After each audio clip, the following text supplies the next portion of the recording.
Here's some guidance and tips on how to brace your core properly.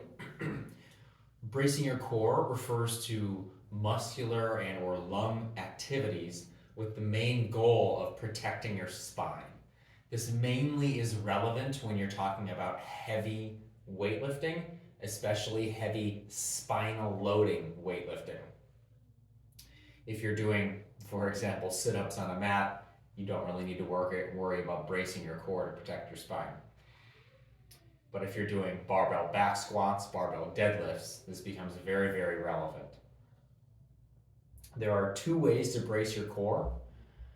One way is involving a muscular contraction or multiple types of muscular contractions, and I'll go through that. The second way is the Valsalva maneuver. And while you're doing the Valsalva maneuver, you also want to be bracing your core as well. And I can explain that. I'll explain that in more detail in a minute. How you learn, or here's some tips about how to learn the proper way to use the muscular contraction, is you can put your hands on your sides, kind of dig into your muscles on your sides. And when you're bracing your core, you want to be pushing out. It's not going to be a huge movement, but you're pushing your core out left and right. This is the movement that you want, or how it feels to brace your core properly. Pushing out. That's one tip. Second tip, grabbing a lighter dumbbell or kettlebell, placing it on your stomach, and you want to practice pushing that dumbbell out, away from you, pushing out. This is another way to focus on the motion of bracing your core. Another way, if you have access to a reverse hyper extension machine, doing reverse hyperextensions is a phenomenal warm-up, as I've discussed in other videos, because it actually makes you push your core outwards and practice bracing your core properly as well.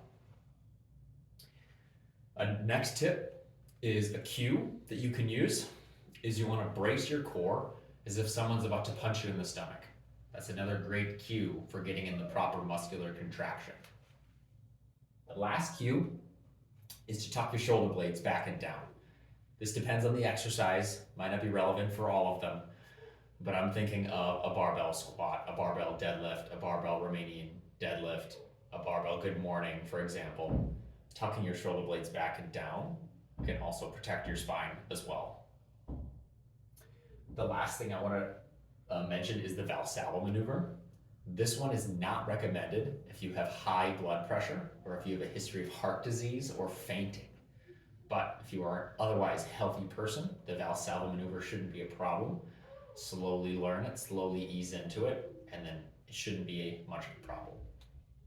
The Valsalva maneuver refers to using a breathing technique to help brace your torso and brace your core even more to protect your spine. This involves breathing in using the diaphragm. Breathing in using the diaphragm, a good cue is push your belly button out as you're breathing in. And then you want to hold your breath while you're doing the exercise. This is referred to as the Valsalva maneuver, and it often spikes blood pressure. But like I said, if you're an otherwise healthy person, this is not a problem. It's only temporary. What you want to do with the Valsalva maneuver is practice the breathing technique that I said, and then focus on those muscular techniques and cues that I mentioned to brace your core. You want to breathe in through your pushing your belly button out, hold your breath, then brace your core, then go into the heavy movement. Here's some guidance on how to brace your core. Hopefully this has been helpful for you.